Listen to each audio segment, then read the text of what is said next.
A reading from the Kybalion, Chapter 7, The All in All. While all is in the all, it is equally true that the all is in all. To him who truly understands this truth hath come great knowledge.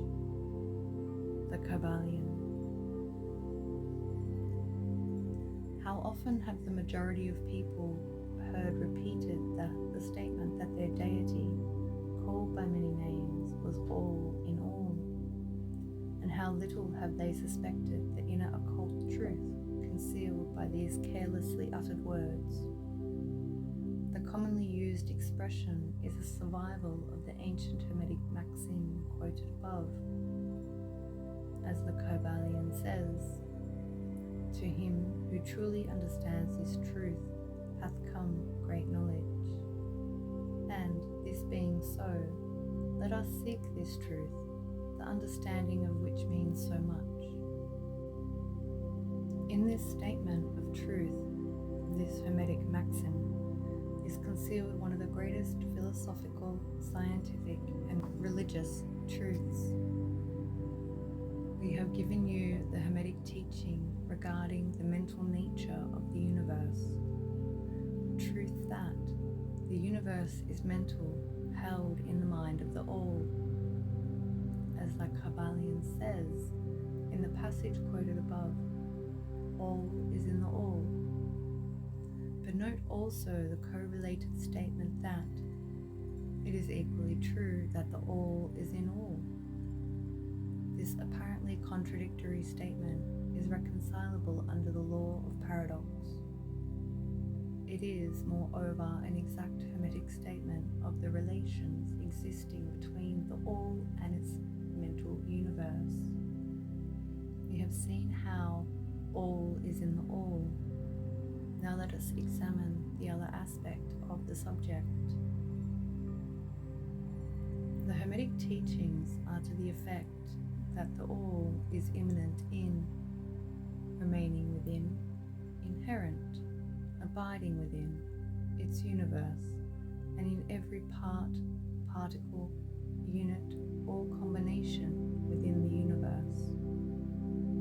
This statement is usually illustrated by the teachers by a reference to the principle of correspondence. The teacher instructs the student to form a mental image of something, a person, an idea, something having a mental form. The favorite example being that of the author or dramatist forming an idea of his characters, or a painter or sculptor forming an image of an ideal that he wishes to express by his art. In each case, the student will find that while the image has its existence and being solely within his own mind, yet he, the student, author, dramatist, painter, or sculptor, is, in a sense, immanent in, remaining within, or abiding within the mental image also. In other words, the entire virtue, life, spirit of reality in the mental image is derived from the immanent mind of the thinker. Consider this for a moment until the idea is grasped. To take a modern example, let us say Othello, Iago, Hamlet, Lear, Richard III existed merely in the mind of Shakespeare at the time of their conception or creation. And yet, Shakespeare also existed within each of these characters, giving them their vitality, spirit, and action.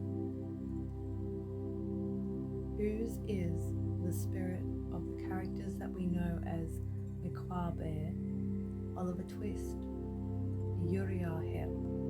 Is it Dickens? Or have each of these characters a personal spirit independent of their creator? Have the Venus of Medici, the Sistine Madonna, the the Apollo Belvedere, spirits and reality of their own? Or do they represent the spirits and mental power of their creators?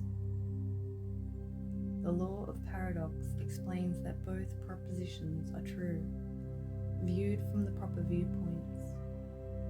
Micawber is both Micawber and yet Dickens, and again, while Micawber may be said to be Dickens, yet Dickens is not identical with Micawber. Man, like Micawber, may exclaim, "The spirit of my creator is inherent within me, and yet I am not he." How different this from the shocking half-truth so ferociously announced by certain of the half-wise, who fill the air with their raucous cries of "I am God." Imagine Paul McCartway or the sneaky Uriah Heep crying "I am Dickens," or some of the lowly clods in one of Shakespeare's plays grandiloquently announcing that "I am Shakespeare." The all is in the earthworm, and yet the earthworm is far from being the all. And still the wonder remains that though the earthworm exists merely as a lowly thing, created and having its being solely within the mind of the all, yet the all is immanent in the earthworm and in the particles that go to make up the earthworm. Can there be any greater mystery than this of all in the all and the all in all? The student will of course realize that the illustrations given above are necessarily imperfect and inadequate, for they represent the creation of mental images in finite minds, while the universe is a creation of infinite mind, and the difference between the two poles separates them. And yet it is merely a matter of degree. The same principle is in operation. The principle of correspondence manifests in each. As above, so below. As below, so above. And in the degree that man realizes the existence of the indwelling spirit immanent within his being, so will he rise in the spiritual scale of life. This is what spiritual development means: the recognition, realization, and manifestation of the spirit within us. Try to remember this last definition, that of spiritual development. It contains the truth of true religion. There are many planes of being, many subplanes of life, many degrees of existence in the universe, and all depend upon the advancement of beings in the scale, of which the scale, the lowest point, is the grossest matter, the highest being separated only by the thinnest division from the spirit of the all. And upward and onward along the scale of life, everything is moving. All are on the path, whose end is the all. All progress is a returning home. All is upward and onward in spite of all seemingly contradictory appearances. Such is the message of the illumined. The Hermetic teachings concerning the process of the mental creation of the universe are that at the beginning of the creative cycle, the all, in its aspect of being, projects its will toward its aspect of becoming, and the process of creation begins. It is taught that the process consists of the lowering of vibration until a very low degree of vibratory energy is reached, at which point the grossest possible form of matter is manifested. This process is called the stage of involution, in which the all becomes involved or process is believed by the Hermeticists to have a correspondence to the mental process of an artist, writer, or inventor who becomes so wrapped up in his mental creation as to almost forget his own existence, and who, for the time being, almost lives in his creation. If instead of wrapped we use the word wrapped, perhaps we will give a better idea of what is meant. This involuntary stage of creation is sometimes called the outpouring of divine energy, just as the evolutionary state is called the indrawing. The extreme pole of the creative process is considered to be the furthest removed from the all, while the beginning of the evolutionary stage is regarded as the beginning of the return swing of the pendulum of rhythm, a coming home idea being held in all of the Hermetic teachings. The teachings are that during the outpouring, the vibrations become lower and lower until finally the urge ceases and the return swing begins. But there is a difference, that while in the outpouring, the creative forces manifest compactly and as a whole, yet from the beginning of the evolutionary or indrawing stage, there is manifested the law of individualization. That is, the tendency to separate into units of force, so that finally that which left the all is unindividualized energy returns to its source as countless highly developed units of life, having risen higher and higher in the scale by means of physical, mental, and spiritual evolution. The ancient Hermeticists used the word meditation in describing the process of the mental creation of the universe in the mind of the all. The word contemplation also being frequently employed, but the idea intended seems to be that of the employment of the divine attention. Attention is a word derived from the Latin root meaning to reach out, to stretch out. And so the act of attention is really a mental reaching out, extension of mental energy, so that the underlying idea is readily understood when we examine into the real meaning of attention.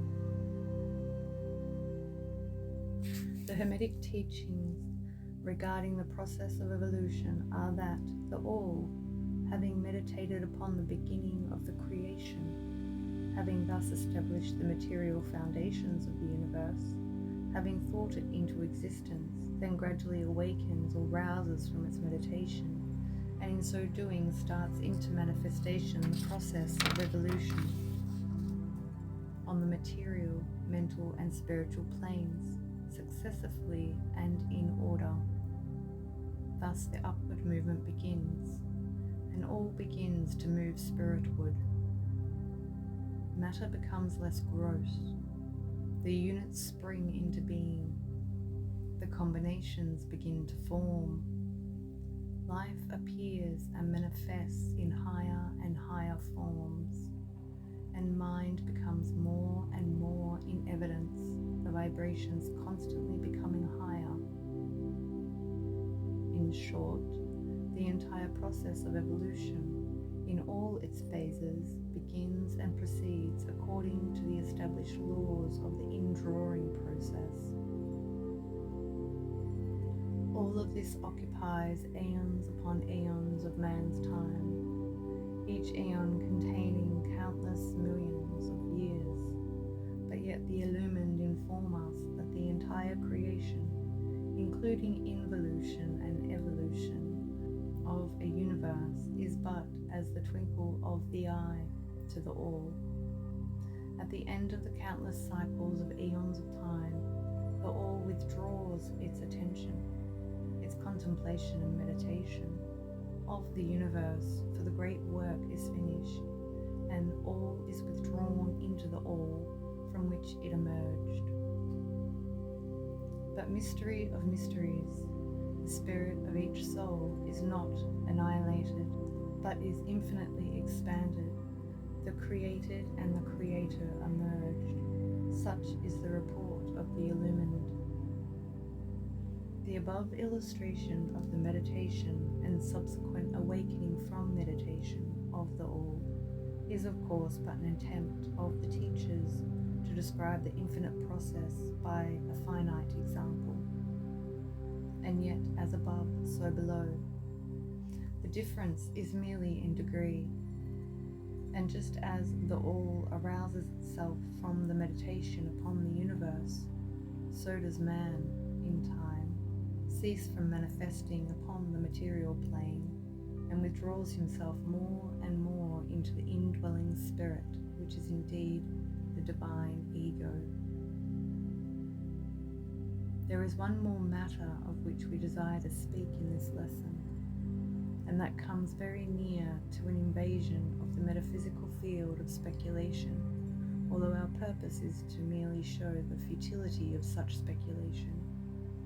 We allude to the question which inevitably comes to the mind of all thinkers who have ventured to seek the truth.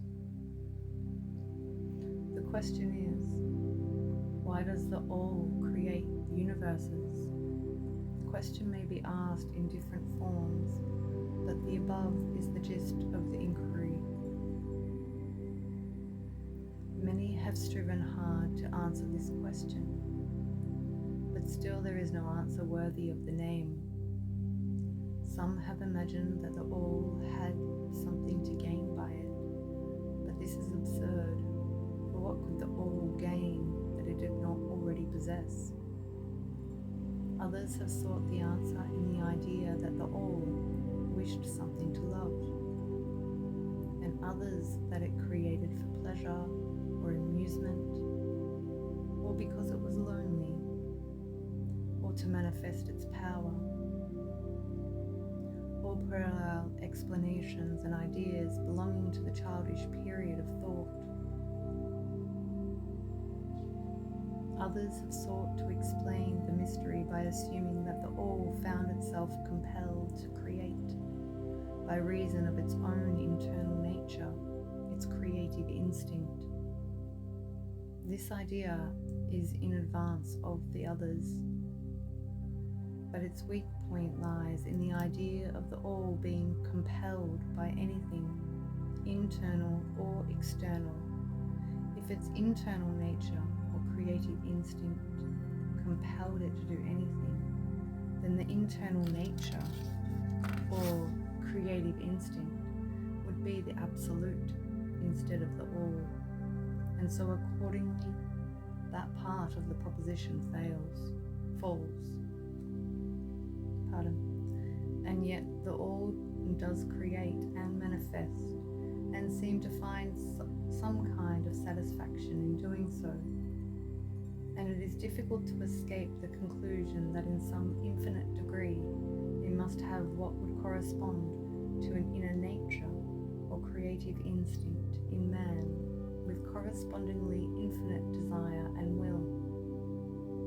It could not act unless it willed to act, and it would not will to act unless it desired to act, and it would not desire to act unless it obtained some satisfaction thereby. And all of these things would belong to an inner nature, and might be postulated as existing according to the law of correspondence. But still, we prefer to think of the all as acting entirely free from any influence, internal as well as external. That is the problem which lies at the root of difficulty, and the difficulty that lies at the root of the problem. Strictly speaking, there cannot be said to be any reason whatsoever for the all to act, for a reason implies a cause, and the all is above cause and effect, except when it wills to become a cause, at which time the principle is set in motion. So you see, the matter is unthinkable. just as the all is unknowable, just as we say the all merely is. So we are compelled to say that the all acts because it acts. At the last, the all is all reason in itself, all law in itself, all action in itself. And it may be said truthfully that the all is its own reason, its own law, its own act, or still further, that the all, its reason, its act, is law, are one, all being names for the same thing. In the opinion of those who are giving you these present lessons, the answer is locked up in inner self of the all, along with its secret of being. The law of correspondence, in our opinion, reaches only to that aspect of the all, which may be spoken of as the aspect of becoming. Back of that aspect is the aspect of being, in which all laws are lost in law, all principles merging into principle, and the all, principle, and being are identical, one and the same. Therefore, metaphysical speculation on this point is futile. We go into the matter here merely to show that we recognize the question and also the absurdity of the ordinary answers of metaphysics and theology. In conclusion, it may be of interest to our students to learn that while some of the ancient and modern Hermetic teachers have rather inclined in the direction of applying the principle of correspondence to the question, with the result of the inner nature conclusion, still the legends have it that Hermes the Great, when asked this question by his advanced students, answered them pressing his lips tightly together and saying not a word, indicating that there was no answer.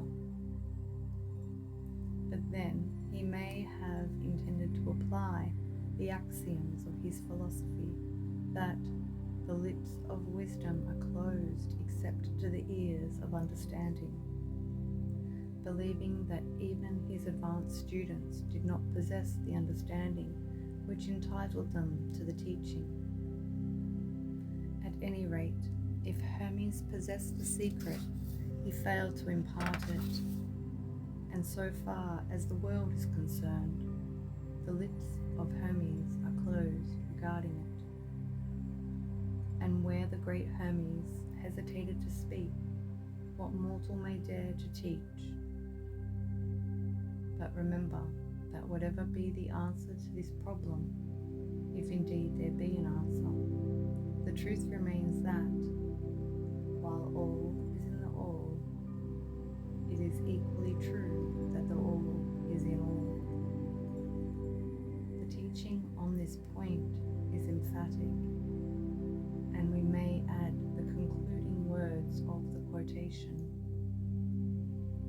To him who truly understands this truth hath come great knowledge. Thank you for watching. If you enjoyed this, please tap the like button and subscribe. Visit my channel for more